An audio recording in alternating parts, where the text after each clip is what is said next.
To all of those above me that watch over me, to all of you, my fave parapeeps on this side of the veil, welcome.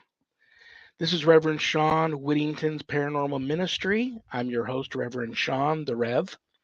Welcome to my haunted house, my very haunted house.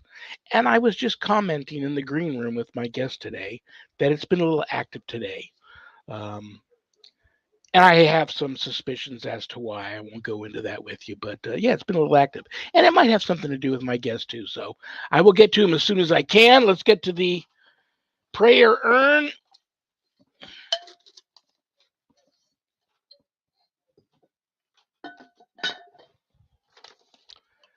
Angie W. from California.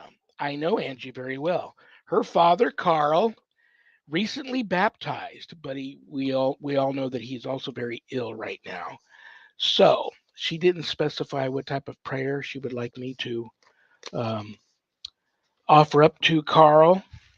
For Carl, I have one in mind here, if I can find it.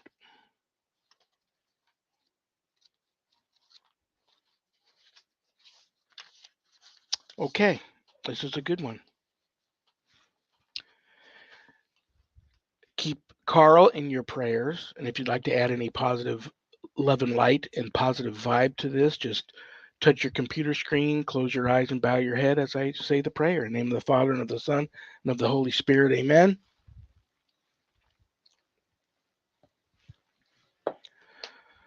O Sacred Heart of Jesus, I come to ask you for the gift of restored health, that I may serve you more faithfully and love you more sincerely. I want to be well if it is your will and redounds to your glory. If, on the other hand, it is your will that my sickness continues, I want to bear it with patience.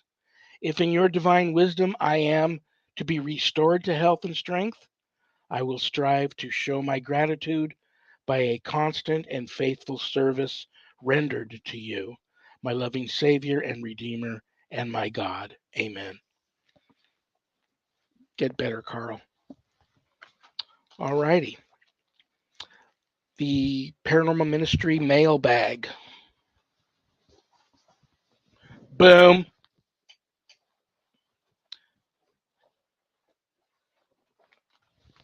Okay, who do we got today? Suzanne L. from Wisconsin. I didn't expect to get asked this. Have you had a Bigfoot experience, Rev? The show's only an hour long, and I know you all tuned in for my guest today, so I'm not going to go into that story. I will just say this. I am a believer in Bigfoot.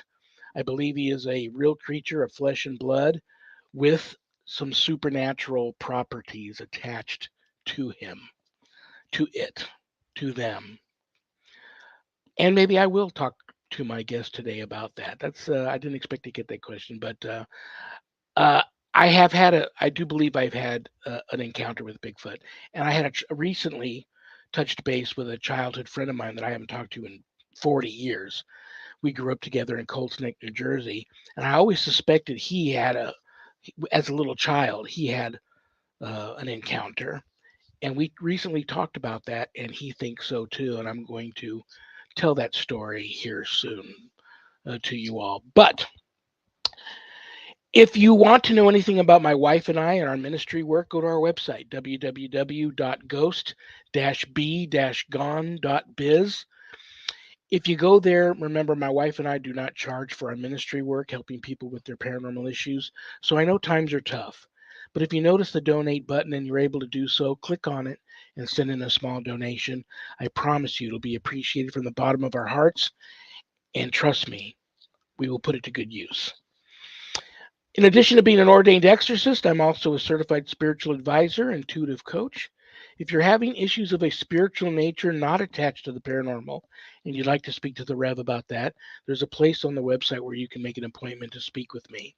But don't leave the website without navigating over to the page called the WSE course/book. On that page, you'll find the ghost store. Lots of cool things to buy in there, like this awesome throwback Ghost Be Gone coffee mug, if you go for that sort of stuff. But scroll down a little further, you'll run into my new haunted autobiography, God, Ghosts, and the Paranormal Ministry. And I quote, scariest book I ever published. That was Annette Munich, owner of Stellium Books, my publisher. But don't let that scare you off of purchasing a copy. I like to refer to it as a very different kind of feel good story where there's a lot of good versus evil, where good wins. But if you haven't done your good deed for the day yet, part of the proceeds of every sale of every copy of my book goes to support stjude.org, St. Jude's Children's Research Hospital, Nevada, and the ASPCA. So you get to do a really good deed too, along with getting a piece of my heart and soul in blood, sweat, and tears, which is all in that book. You can get the book a little cheaper at Amazon, but you can get an autographed copy enclosed in a house blessing kit off of the website. Scroll a little further down, you'll see the Worldwide Society of Exorcists, which I am a founding member. I offer a college-level online course, Introduction to Spiritual Warfare, through the WSC. And this is the course for all of the true warriors for Christ out there that feel a calling and a longing to want to know, have more knowledge on how to draw your line in the sand, make a stand, circle the wagons, and put up a good fight against, God forbid, true evil if it ever comes calling. That's the course for you.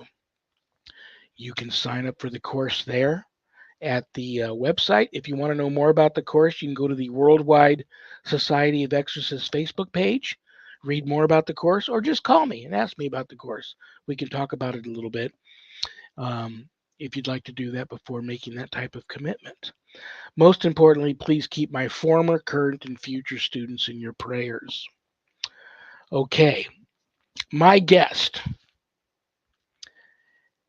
What I'd like to say about him would probably be inappropriate.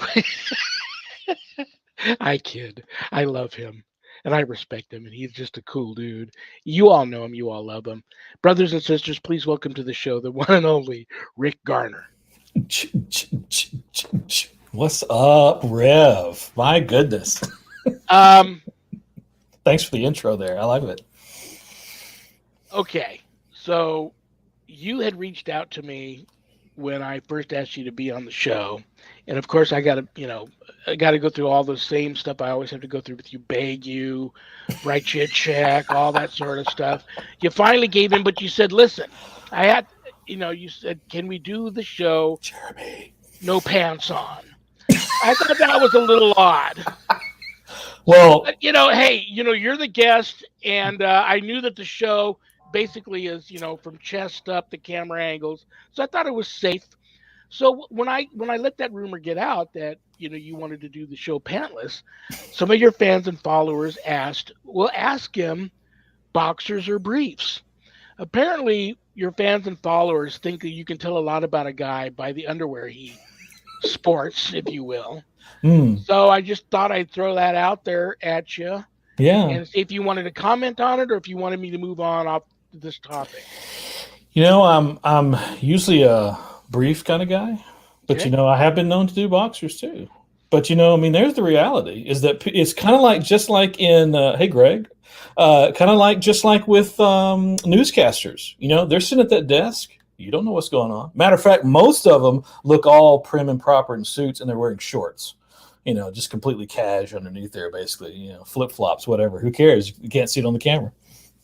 That reminds me, this discussion, whatever happened to that show?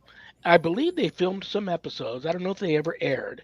Do you remember for a brief time there, and this might have been like right before the pandemic, there was a naked paranormal reality TV show that they were filming. Do you remember that?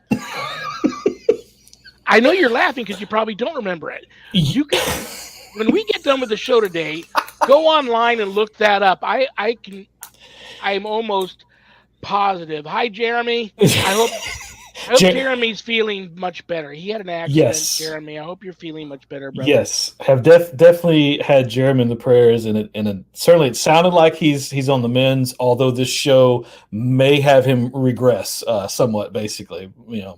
He just has to keep the ice packs on his face while watching this show today. Yes. Yes. But if anybody out there watching knows about this show, I'm not making it up. They had in the makings a naked uh, paranormal reality TV show. I don't know if they actually ever aired one or two episodes and it bombed, or if they decide after they filmed it they decided not to air it.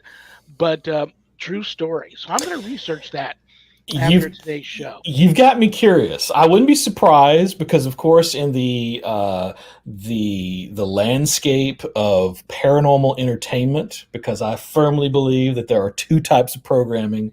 There's the entertainment, which that's all it's there for, and then there's actually the real deal, the research and investigation part.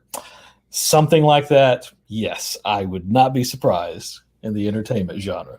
And something else, I don't know if you were aware of. I'll give her a shout out because her and I have done this show together before as There we the go. Mod Squad, Return to Yes. Mod Squad.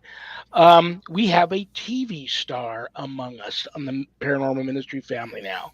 Oh, yes. One of my producers, Adrian Hart, just filmed an episode of Haunted Hospitals. Nice. Very Outstanding. cool. So you met Zach in the green room. He's taken over her because now she's even too big to do my show anymore. It happens. So yeah. I still love her and I miss her, but big TV star now. Right. Yeah. So I can't wait to see that episode. I bet you she rocked it. Oh, absolutely. And that's going to be an excellent episode. What else do I want to ask you? I'm almost afraid to. You know what? I might as well ask you the same question that unexpectedly I was asked from my mailbag, Bigfoot. Oh, yes. I didn't expect to get a question like that, and you probably didn't expect me to ask. What do you think about the big guy? We're getting into Squatching country up in your neck of the woods, and where my producer's at, and even in the mountains outside of Vegas here, up by Mount Charleston. Been some reports. I do believe I had an episode. A little encounter with him when I was a teenager in junior high school on a camping trip in some mountains out on the outskirts of Woodland Hills, California. I just recently touched base, reconnected with a childhood buddy that I hadn't talked to in like 40 years, and we had an incident together, and I believe something he told me had happened to him. It didn't dawn on me at the time, and now 40, 50 years later, I'm like, I bet you that was a Bigfoot encounter. When I reached back out to him, tracked him down, and we talked about it, he thinks he did too. He hadn't thought about it for many, many years, but give me your Rick Garner from Unexplained Cases, Paranormal Authority opinion. Take on it all. This phenomena. You've got a big topic right there.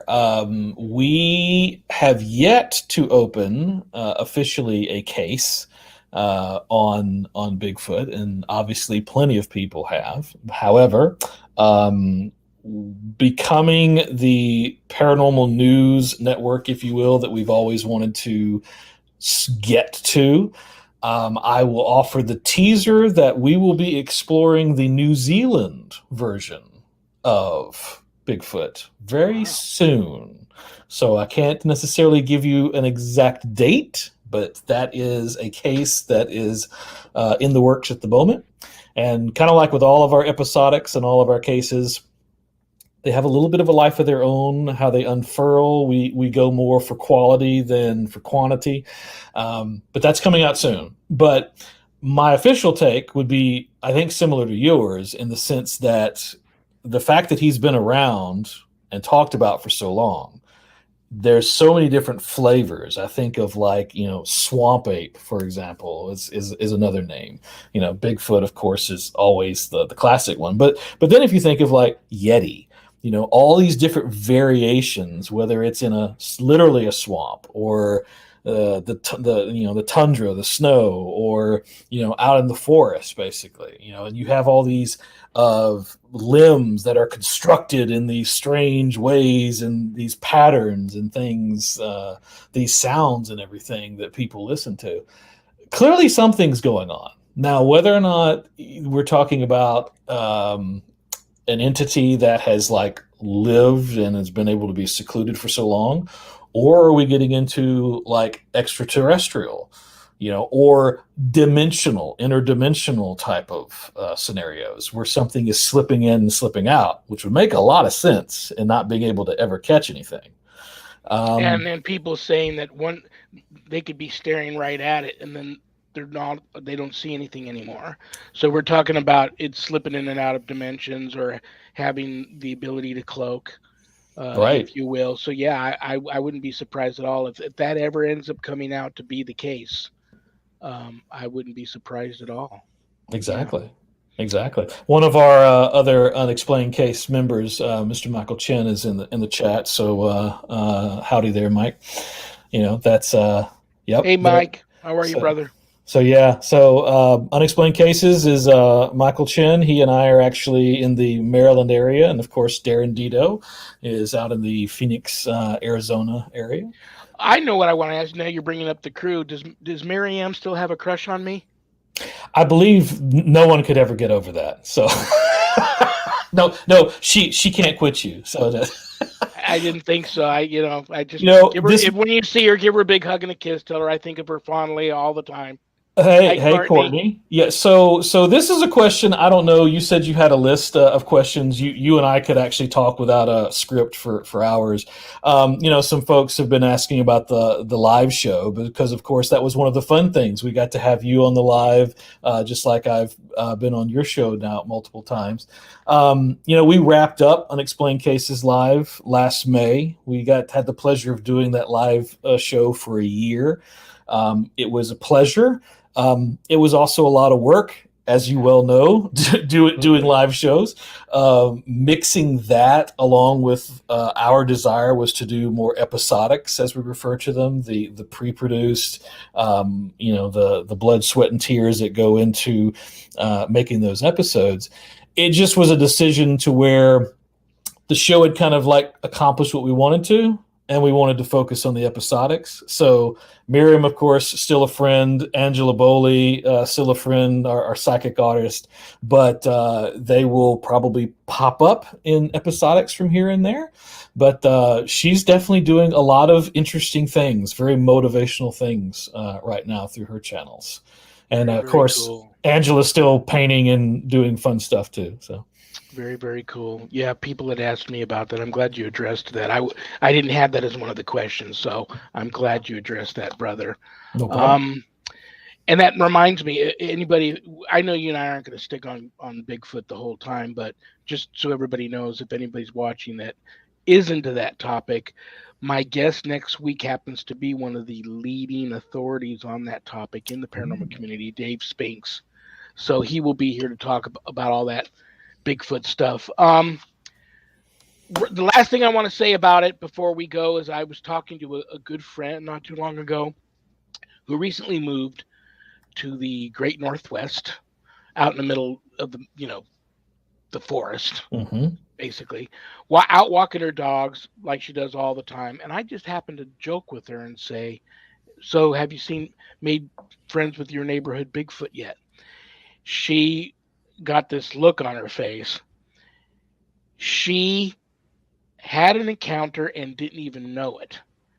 And a friend of hers asked her that very same question before I did, days before. And it wasn't until she was asked that question that she remembered she had seen a Bigfoot kneeling, either like washing or fishing by like a stream where she was hiking. And it looked at her, and she remembered all she could think was this voice telling her, "You're sleepy, you're tired, you need to go home, you don't see me."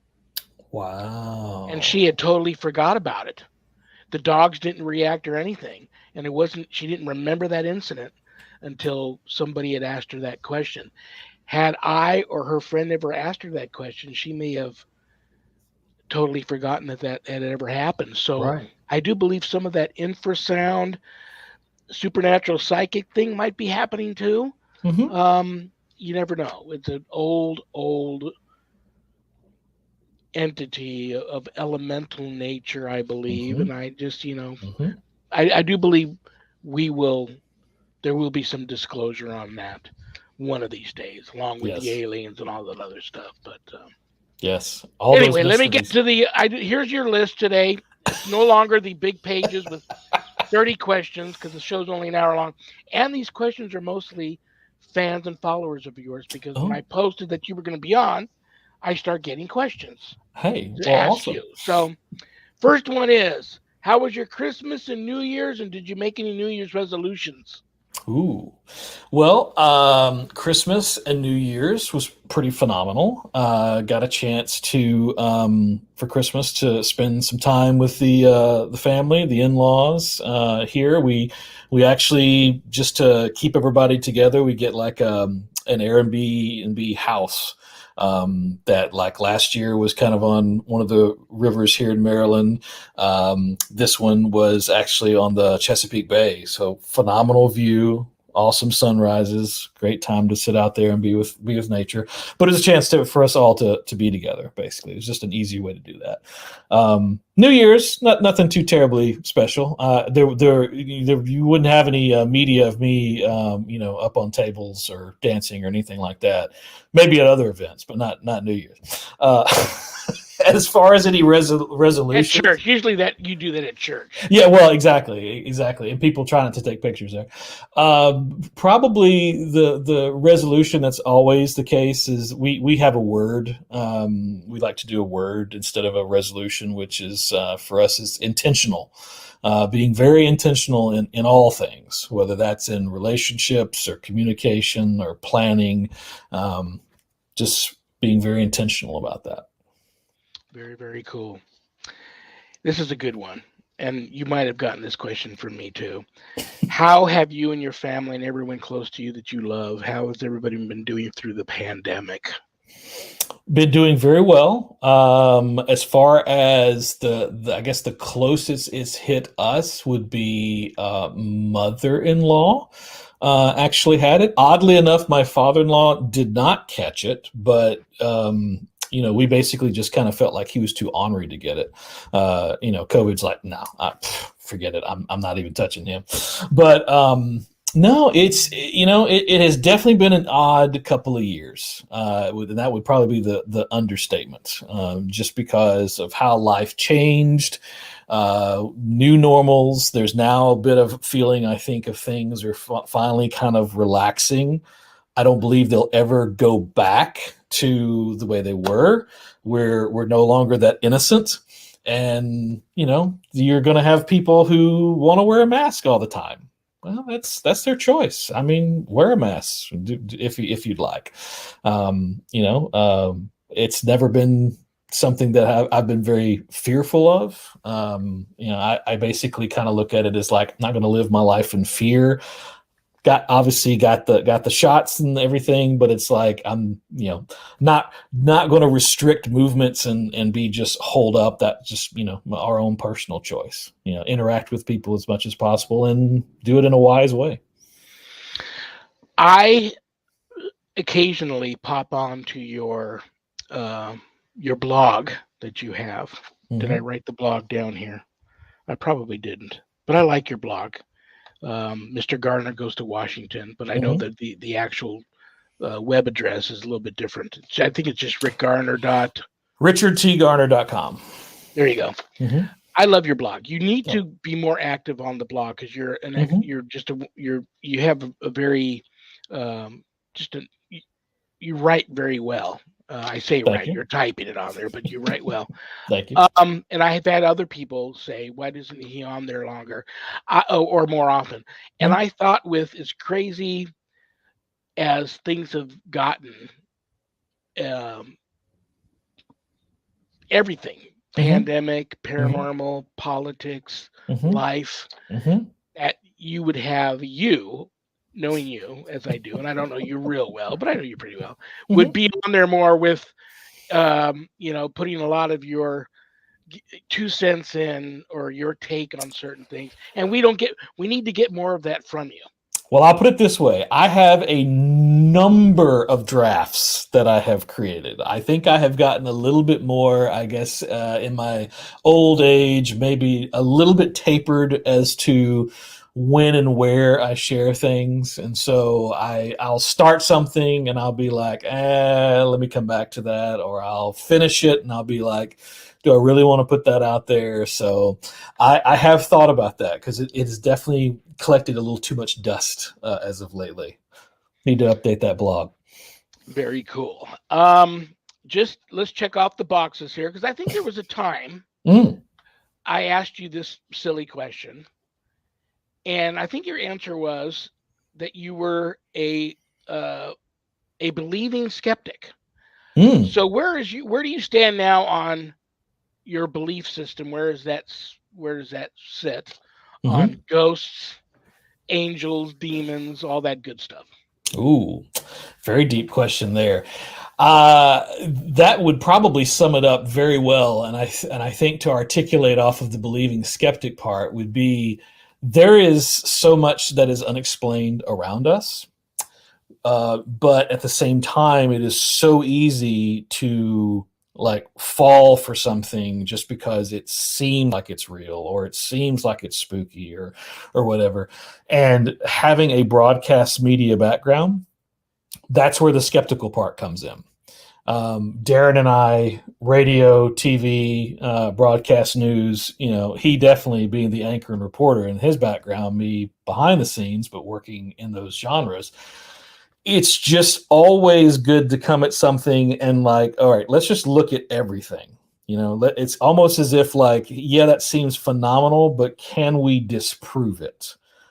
Because even if we catch the evidence, even if I catch something that's just redonkulous, it would be like, okay, that really seems real, but let's go through this. Was someone else there? Was there any possible way that was a finger going across a microphone? I mean, all of that.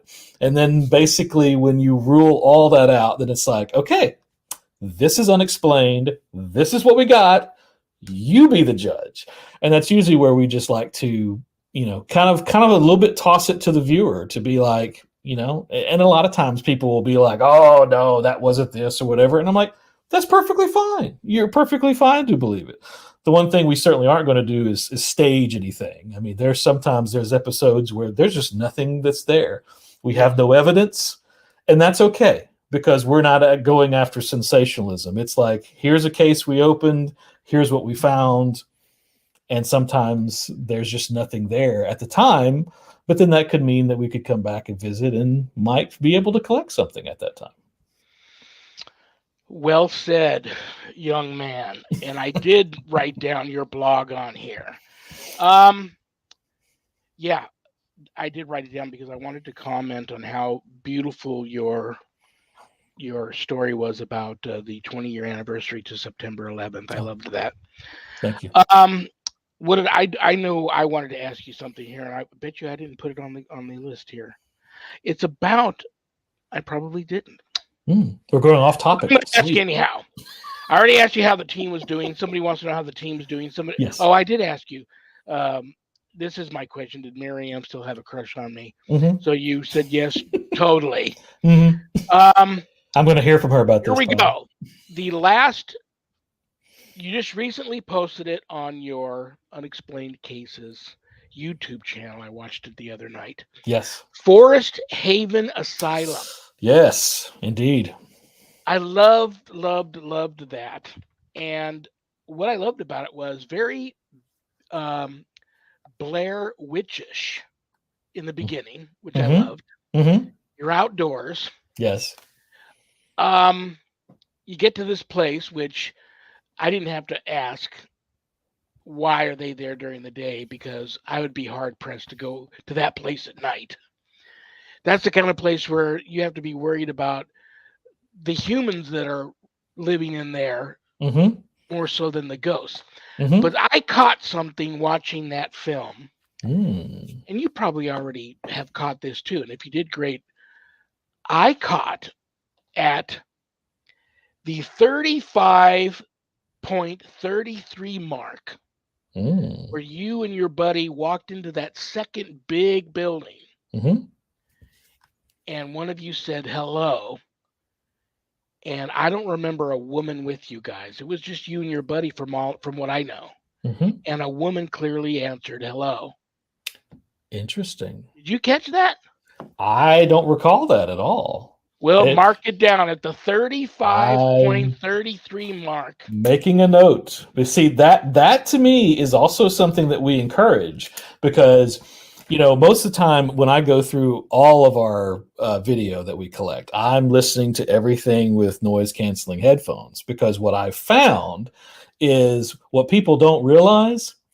This is an amazing tool at paranormal investigation. Absolutely. And that's an iPhone. Could any mobile phone be useful? Of course. I'm a little preferenced towards Apple products. But what I have found that's fascinating is the amount of disembodied voices that the phone catches. Most of our video is shot with our iPhones. We have special rigs with lights and boom mics on it, but that's actually the vehicle that's recording it. And there are times when I'll be listening and I'll be like, okay, so that's something. Then let's listen to it. And then there's a phrase. And that happened, talking about asylums, that happened at Penhurst Asylum in Pennsylvania. 2 different times where there was a phrase that was actually spoken. Wasn't me. Nobody else was around me. The phone picked it up. I didn't hear it with my ears, but it was recorded there. But I'm going to have to check out that 3533. Because I listened to it several times, and it just sounds like the nicest. I'm just going to call her a nurse or somebody there at the home. That it was genuinely. It seemed like welcoming you to there and saying, "Oh, hello," right? Back to you. And I'm like, I'm waiting for you guys to comment on it, and you did. And I'm like, did they have a girl with them? And I went back, saw that you didn't have a girl with you. And it was right after that you guys walk into that one room that you both commented on it seeming like you guys walked into a legitimate icebox, below zero icebox. That was so ridiculous. I thought maybe that was the room that she was residing in, and you walked into that the hello subconsciously, and her vibe led you guys there, and you went into that room. And so yeah, check that out for me and get back to me. Let me know if I'm hearing things, because I thought, am I hearing that, here in my neighborhood through my, headphones, somebody in my yard saying hello or something, but it's there. It's definitely there. So I'll check it out. I appreciate that. Okay, here we go. Because I don't know if you, Adrian, and I are going to do another Welcome Back, Return of Mod Squad episode. And some other people asked about this. The paranormal community over the past 20 years, you've been involved in the paranormal community a long time. Let's talk about changes, good or bad. If you have anything you want to rant about or not about the paranormal community as a whole, and I'll tell you why I throw this question at you. Because you are an experienced filmmaker, and my guest last week is in addition to being an elite ghost buster, he still is a magician, so he's able to catch the sleight of eye on a lot of these shows when they do make an attempt to fake something. And he had caught, a REM pod in a hallway, and the camera's way further back, and there happened to be a door there, and he could see obviously a crew member, and maybe the stars of the show had no idea, but he could see a crew member waving their hand like that to make the REM pod go off. Are you able, being a filmmaker, do you catch a lot of that in these paranormal reality TV shows? Because a lot of people believe there's many stuff is faked. And part 2 of the question is changes over the past, let's just throw out 20 years, good or bad, your take on the paranormal community as, the Rick Garner's State of the Union, if you will, of the paranormal community. Nice. Good setup. Basically, like when Darren and I first started this, and this was in basically 1999, 2000. At that point in time, media wise, I mean, I remembered like MTV had the show Fear, which was an amazing concept.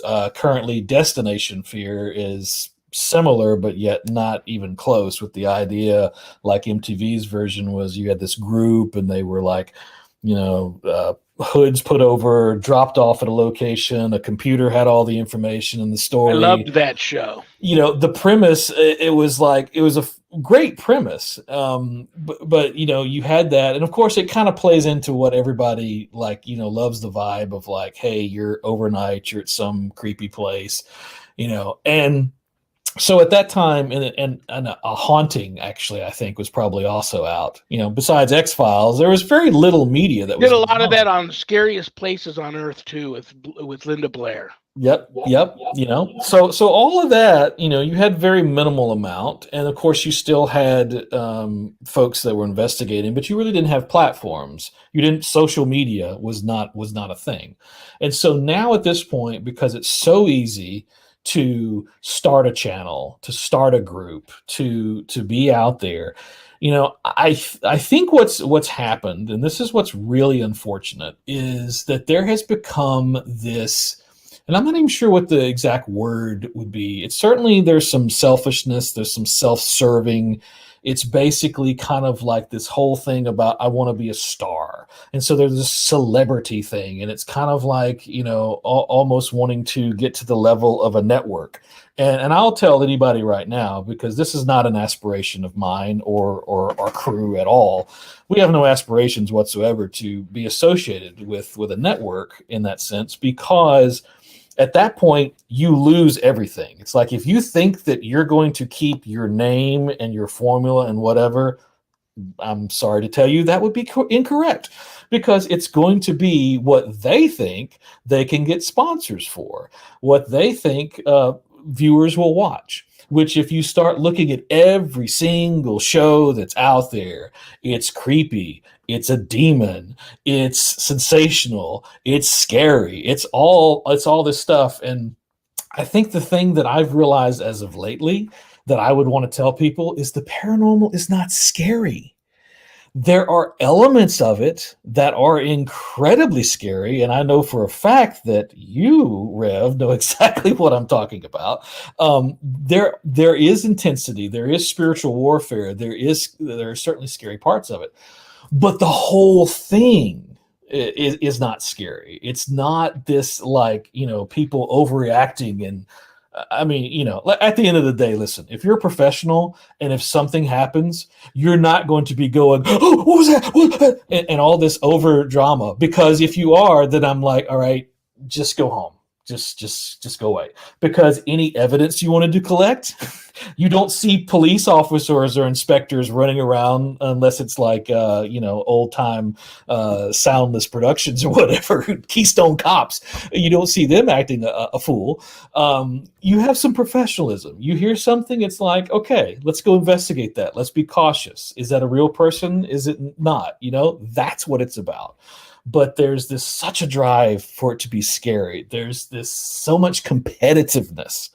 And it's like, we should be trying to figure things out. We should be trying to go deep. It's funny you bring up Keystone Cops, and I know I'm going to get hate mail for this. A lot of people didn't see this, but it's like people weren't thinking about being a star in the paranormal field until Ghost Hunters was out for a little bit. Mm-hmm. And then, of course, Ghost Adventures. Yes. And you know what I noticed right off the bat with Ghost Adventures? And I watched many an episode. I watched many an episode of Ghost Hunters when it first came out, because it was new. Right. It was different. It made you feel like, okay, I'm not a weirdo that I do this. Yes. Now there's a TV show about us. Yes. Same, and Ghost Adventures was so much different than Ghost Hunters. Yes. I said, okay, these guys are cool to check out because they're just different. Mm-hmm. But you know what I noticed about Ghost Adventures? You bring up Keystone Cops. Mm-hmm. They were, if you sit back, and only because I'm a big fan of this old show, Yes. if you look at it and dissect it, they're the Three Stooges. You've got Larry, Moe, and Curly. Tell me if I'm wrong. If you Nope. sit back and you watch the early episodes of Zach, Aaron, and who's the guy that who left first? Nick. Nick. Yep. I loved Nick. Yeah. They were very Three Stooges. Each one had a little. I don't know if they did that on purpose. Zach was very Moe-ish. Yes. Aaron was very Curly-ish. Oh, yes. And Nick was very Larry-ish. Whoop, whoop, whoop, whoop. And I think that's what made that show work. Yeah. Because at that time, people were now starting to get a little burned out on Ghost Hunters because it was the same old thing. Yeah. And now I think people are just burned out because, like you said earlier in your comment, every show is the same. I still turn them on, hoping that I'm just going to maybe catch one that for some reason it's just going to just something different about it. And I'm going to want to watch it. Right. And I can barely make it through 10, 15, 20 minutes of them. And I'm like, wow. Yeah, but it's also, there's this drive, and having spoken with producers, who've wanted me to be on an episode, I was being coerced to change my story, basically, and I wasn't there because I was Unexplained Cases or an investigator. I was just an average person, and I'm like, listen, I get that you can, if you've got the truth and you need to kind of water it down just a little bit, but when you start basically trying to change a whole narrative just because you're trying to accomplish something, I'm like, okay, well then it's no longer truth. Now you're just placating to allegedly, like, this is going to get us ratings, this is going to keep the sponsors. And I'm like, that's why for us, our interest, and I mean, we've turned down opportunities to be part of things because for us it's more about finding the evidence, finding the truth, parapsychology, investigation, preserving history. I love the fact that I have, and I was just looking through it today in storage, I have beta cam SPs, I have DVC Pro, D3s, 1-inch reels, all of this stuff that I keep tucked away that I'm going to start getting digitized before it gets too long for the poor things. That these are people that are gone. These are folks that had stories that in some cases I've gotten an email like, hey, you interviewed my grandfather and he used to tell us this story, but we never recorded it. Is there any way we could get a copy of that? Absolutely. Here, let me make you one. How quick can I make it for you? That is the joy of what we do in preserving history like that. Another thing that I thought of when you were out there was, in that last episode I saw on your YouTube channel, was urbexing. I thought of urbexing. And there's plenty of people. I would love to have your episode. Oh, Jeremy, that's probably for you. Yeah. There's secret episodes of the Rev, that's out there. I know a lot of urbexers, and when I tell them, did you run into a ghost or see any paranormal activity? Some of them are just so they truly don't have a clue, and they're big time urbexers. They give me a look like, no, I wasn't really doing that. I'm not a ghostbuster, or a ghost hunter, or a paranormal investigator. I'm an urbexer. Right. So, and I've interviewed many, many credible witnesses from all branches underneath the paranormal, community umbrella: ufologist, cryptozoologist, ghostbusters, ghost hunters. Now you're out there essentially urbexing, but you're paranormal investigating. Now, I am talking to more and more people that a guy goes out squatching, he sees a UFO. A guy goes out on a night watch to see if UFOs, he sees a Sasquatch. A guy goes to a haunted location and he sees one or the other.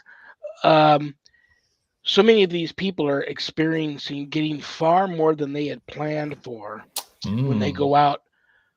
And I'm thinking, all the adventures that you've been on, has it ever turned into unexplained, unexpected cases episode? That is a phenomenal question. And I also have to acknowledge Shelly, who thinks that because we're friends, I must be a cool dude. So Shelly's got some good taste. So I appreciate that, Shelly. Um, so, I can't think off the top of my head where we've had that, but I fully get what you're talking about, where you're like, you're here for this one thing and it turns into something else. And I think that is the case anytime when you're dealing with the unexplained. I mean, for example, you're talking about urbexers. I've talked to urbexers who they don't believe in ghosts. They're strictly there for the joy of it. And like even something like Forest Haven, you could explore an abandoned location strictly for the joy of like, hey, this is a time capsule. But you also have to realize this is a decaying property. Like when we went there during the day, that being it was a guided tour. We had a gentleman showing us the location who was very familiar with it. But for Mike and I, we'd never been there. And so again, use your brain. It's like you want to go to someplace like that during the day where you can see what's going on, where you're not going to fall down a hole. And then, of course, yes, you certainly in locations like that. I'm not going to give the guy a name. I do know this one gentleman who'd been producing paranormal reality TV shows forever. Right. And he said the invention to have them in the pitch dark with nothing but the night vision cameras, that was all TV. Mm-hmm. Many ghosts, even when I was a kid and doing this, riding along on my Schwinn with my little Polaroid camera, the film pops out and develops. Yep. And Mm-hmm. I don't even think I had a tape recorder till much later. And I'm using the same voiceover recorders that take the little cassette tape now. No, I had a bigger one then that probably took a bigger cassette when I was little. But, you went out during the day. Mm-hmm. And if a ghost is going to appear, it doesn't matter if it's day or night. It's just a spooky element being in the dark. And exactly. I know a lot of guys that have gotten hurt too. Yeah. Walking around, only seeing on their night vision camera, that's where they're watching where they're going to go. Mm-hmm. And they've gotten hurt. Yeah. I mean, if it's a location that's like not abandoned, like maybe, it's a place and maybe it's not being used, but it's safe or whatever. I mean, sure. The lights out thing, certainly, you don't have distractions and there can be some benefit to being like, okay, let's just make everything still.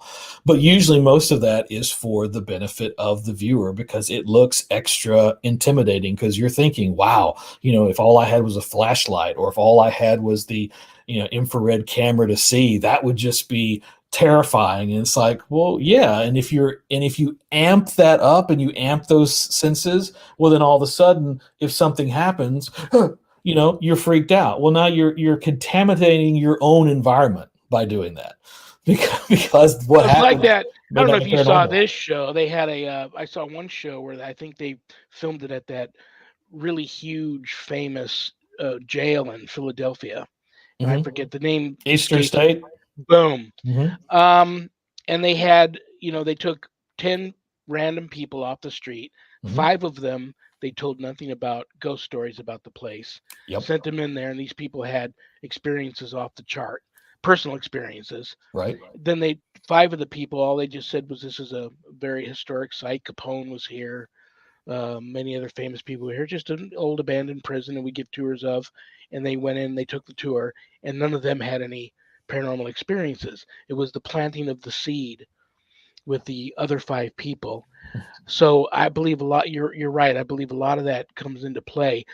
I'm so old school. I still think the best team would be a really good experienced photographer, and whether he's a believer or not, it doesn't matter. Very good experienced cameraman. He could be a believer or not. You get a good, credible psychic who's gifted, truly gifted. Someone like me who can determine if it's something dangerous, watch out. And then some long tenured in the field Ghostbusters who have a lot of paranormal investigating under their belt. And I think everybody I still am a big believer that we are our best pieces of equipment. Of Hmm. course, you're going to have the photographer and the cameraman there, but you get the investigators in there just doing what they do and experiencing that. And I still believe what's so I find fascinating about this field is it is a storytelling. Like you said, you history. Hauntings are just history, and I love to hear someone who telling their experiences and telling their story and telling the story of a place. And I still think it's very around the campfire telling ghost stories type of a thing with paranormal investigating that I find one one of the remaining wonderful parts about the field and why I'm still passionate about the unknown and that there are no experts and nobody has all the answers. And I find that wonderful about it. And then some of these guys now are just so, trying to pound it down people's throats the proper way to investigate and, you know, um, trying to move it out of being a pseudoscience to being a recognized scientific. Okay, you can approach it scientifically, but I still believe there's a reason why we're not being able to find proof, Hmm. according to those types of guys, of life after death. But guys like you and I, things have happened to us and we just know. Can Hmm. we prove it? No, but we just know, and I'm okay with that. Right. I'm okay with that. So yeah, that was an excellent. So I'm looking forward to you doing more of that. That was probably the number one question: what happened? Why aren't they doing more of that? And what happened to the team and all that? And you addressed all that. So Yep, we've got a ridiculous amount of episodes that we're working on right now. It's everything from Philadelphia, Pennsylvania, to an entire town talking about Bigfoot. How about a town in Maryland, which is not only known for hauntings but also Bigfoot, where there's a cast of a foot that was taken, UFOs, and a snallygaster, which is part lizard, part bird for a cryptid. hmm, So very interesting. lots of things that we've got cooking. And in case anybody, lest they forget if they happen to know about it, let's see, I always forget. So this guy right over here, this fine looking gentleman, will be part of a faith and paranormal little expose that we'll be doing. Had the pleasure of talking to a bunch of different folks, including the Rev, on a very I don't important see him. topic. A very important topic of faith and one's faith and belief when it comes to God and how that intersects and intertwines with the paranormal. So, still got that in the hopper. Hadn't forgotten Okay. about you. Um, there's so much going on. I mean, I've been on cases where I know I've been fooled and I thought it was a ghost and it was Mm. ended up being something more malevolent, something without it didn't have good intention, God forbid demonic. And I admit that. But I've been on cases where, the hauntings were so different Mm. and the activity was so unlike anything I'd experienced before. It was a good thing I had a very gifted psychic medium that I trusted, that I Mm-hmm. knew was gifted. We're dealing with elemental hauntings here. A lot of people forget that, and well, it's mainly because a lot of people don't believe in elementals. Here I am, another big believer of them. I believe I've experienced them, but Yep. I believe some of these hauntings are of elemental nature, and Mm. people aren't keeping that avenue open, that Mm-hmm. belief system open there to be able to tap into that and figure out what's going on. And you are on the same page with me when it comes to bottom line. It's about helping people. Most Yes. of my cases, people have reached out to me. They're hanging on the abyss by their fingernails emotionally and psychologically, and they just want whatever's happening that has turned their life upside down to stop. And I don't have any magic powers and I don't know all the answers. I just go there, put my arm around them, stand up against the bully with them, and Mm-hmm. just try to empower them because people need to realize they are the ones that have the power to turn their lives around and get their life back and get these things to move on. Um, but when they have already bought into the fear, then Yep. they're totally weakened and they don't they don't see that. But my main goal now, I've tried to get better at that. During the pandemic, I did. Since I stopped physically going out to work cases, I became a much better counselor because I had Mm. to talk to these people through their issues over the phone or on Skype or on Zoom, um, rather than being there in person. So I was able to get people to be more strong Yes. and take the bull by the horns and fight back and stand up Hmm. and do the things that they needed to do to get their life back. Yeah. So that was the good thing, and that's my resolution this year to still continue to be a better counselor and trying to help people realize that they're the ones that truly have the power, and of course to lose a little weight. And the wife's had me on Nutrisystem since October, and I'm sticking to it. I feel great. So I don't know how much longer that'll go, but hi, Charles. Hi, Charles. Charles knows Yep. elementals exist, and Mm. I'm going to do an elemental episode here and talk about the elementals that I even believe are here on my own property Mm. that have been, you know, that have been helpful. And I Okay. have friends of mine in my field, deliverance ministry, that get mad at me all the time when I talk about elementals. I went out and prayed to the elementals here so the big tree wouldn't fall on my house once, and it didn't. And I'll tell that story at a later date. But brother, I love you. I respect you. We can't, like I said, can't wait as long as we waited till the last time I talked to you. I will put together another Return of Mod Squad episode for you, me, and Adrian Excellent. to do together.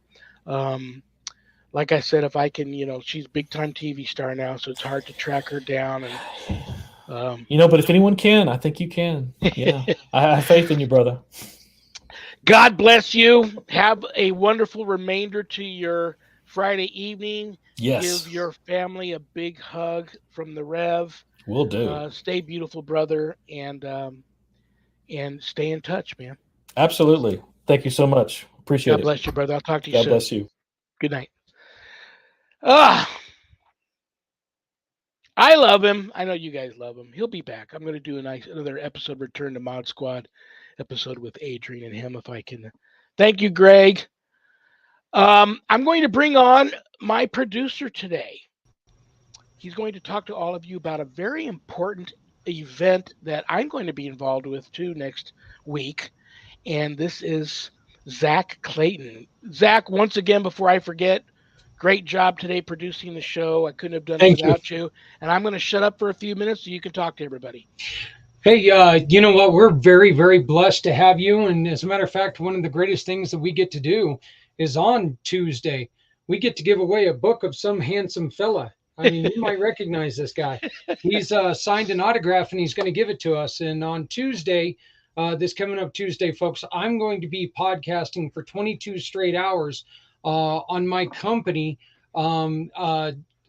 page for suicide awareness of our heroes. We're losing more than 35 a day right now, and the Rev is going to be one of my first guests at 1:30 Pacific time, and in the morning. You're going to be right there getting me started, which is going to help me out because you and I are now working together and we get to talk to each other a lot. But we're going to have 22 hours worth of stories or solutions. We're looking for people's SOS stories or suggestions. I'm sorry, not solutions, but we're looking for ways to try to initiate conversations. We need to stop and have people think before they pull that trigger, before they string that rope, before they do whatever they do. And this is something that we can take and morph into just the suicide epidemic that we've got everywhere. Rev, you know this more than anybody. There's a lot of pain out there, and this is the first step that we can do towards trying to help people in our lives to where we don't lose anyone, because it's a hard thing to handle. And so Tuesday from 1 a.m. Pacific until until 11 p.m., I think. Yeah, 11 p.m. Pacific. I'm still thinking mountain time. I'm in the mountains, so I'm God right bless you, next to brother. you. I don't know how you're going to do it. 22 straight hours, but it's for such a good cause. That'll keep you going. You know, this And is the I'm, funny thing. This is the funny thing, Rev. I keep telling everybody, you know what? If we can reach the $22 million mark, which is going to build the fob and all the forward operating base and get everything in to help these heroes out. If we can raise that $22 million, I'll shut up for that day.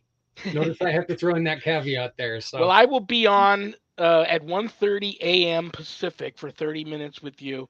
And that's a very, uh, I just randomly picked that time because I know I go to work that day later in the day. I get a chance to get some sleep and then go to work. But that's a very dark time for many people. Many people, uh, around the clock can be a dark time for anybody that's at the end of their rope. And I know that's a terrible way to put that, at rock bottom, but that is the wee hours of the morning can be very dark time for people. And hopefully maybe some people at some dark points in their psyche and in their lives will tune into that moment. And I don't know what I may be able to say in that 30 minutes to help other than do a lot of praying.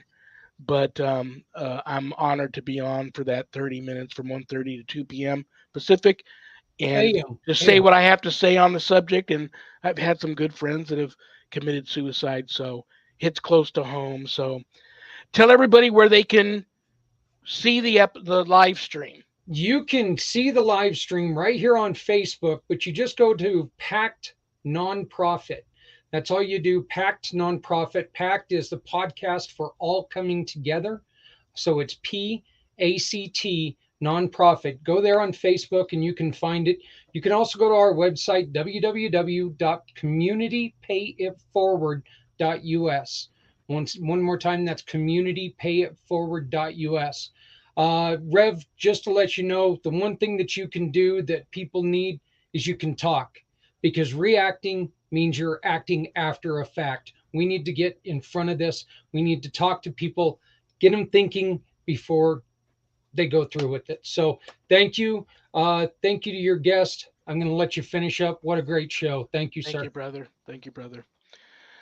Oh, hope you guys tuned in for that. That's going to be a great cause, and I'm glad I had a few minutes to get Zach on here. And everybody's been asking me what happened to Adrian. I joke, Adrian's still my producer, and maybe I'll get Zach and her both on one of my episodes because she's there. They. I'll let them tell you what they mean to each other, and that she's still in the picture, but he's like her rock star assistant and fills in on many a Friday and helps produce my show. So they're both a godsend to me. I couldn't do the show without them. So God bless you all. I'll be here next week with Dave Spinks. Have a blessed week, everybody. I love you all. Thank you for tuning in. Good night, Jack. Good night, dog. Good night, Harold. Rest in peace. Good night, Ernie. Good night, Bill. Good night, Dan.